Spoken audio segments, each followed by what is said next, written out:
Over 340 people have been killed in these devastating floods in KwaZulu-Natal. You can see from the air just how devastating it actually has been. Many people have lost several family members, and many, of course, blaming themselves for not being able to save them. And while it's difficult to take in, is that the right kind of pressure to put on yourself? Well, how do we cope with losses such as this? How do we deal with the guilt afterwards, especially off the back of a natural disaster?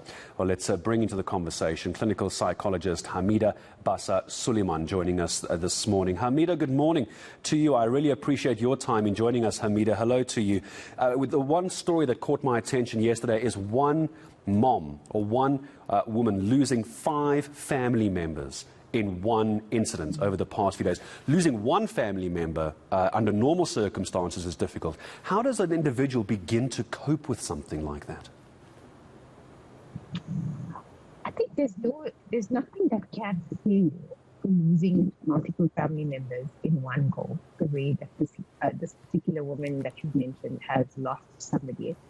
It's multiple griefs. It's due to a natural disaster, and it was completely unplanned.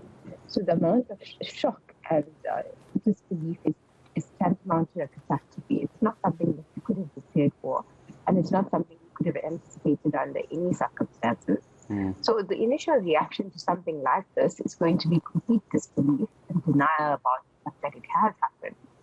And what will happen is that the person is going to go into shock and feel completely numb for a while, until she's able to actually register that this has happened, and then she will be able to process it over time.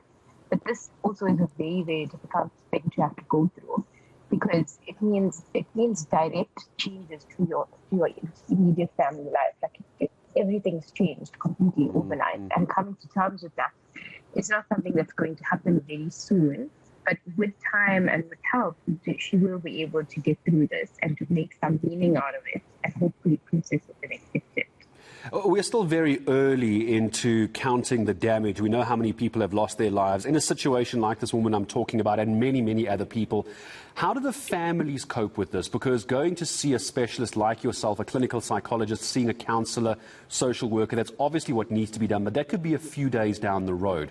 In the immediate aftermath of news like this, what can a family member really do for someone who's suffered a tragedy like this? I think in cases like this, where there's a flooding has happened in KZN and it's affected multiple people and multiple communities, the first thing that happens is crisis management. So after the devastating effects of the flood, with people passing away, not knowing whether people are not alive or safe, as family members, the first thing that you can do is maybe contain the crisis. So right now, a lot of people in KZN don't have access to water or electricity or food, or because roads are damaged. Also, the infrastructure, like you've mentioned earlier, has damaged. So access to these services is very limited.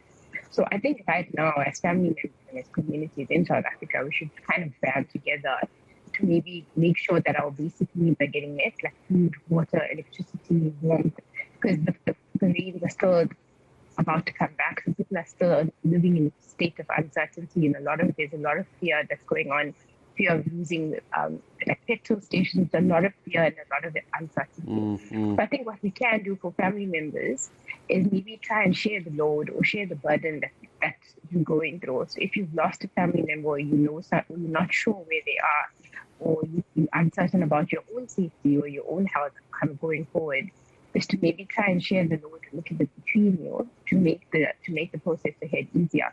This is the first time KZN's ever had a natural disaster, and this is within a very short space of time. It's the second disaster we've had in a very short space of time. Last year we had looting, and this year we've got floods. So a lot of people are also experiencing traumatizing effects from before, having to get together again and band together.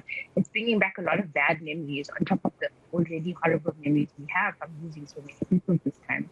I really appreciate your time in speaking to us, Hameeda. I'm going to leave the interview a little short. I'll tell you why, because the line is starting to break up a little bit, and I don't want to have people missing what you're saying. Not a problem. We'll try and see if we can't get you onto one of the other shows. The line is breaking up a little bit. Hameeda Bassa-Suleman, definitely getting out of there what I think is so important from a clinical psychologist about just being able to speak to someone that has suffered a tragedy like this, there isn't really anything you can do in the immediate aftermath. It's just to be there, to understand where they are coming from. But obviously, down the road, you need to try and get some professional help, especially in tragedies like this, where they're so unexpected as well. Speaking to a counsellor, a clinical psychologist, a social worker is obviously the way to go. I appreciate Hameeda taking time to speak to us this morning.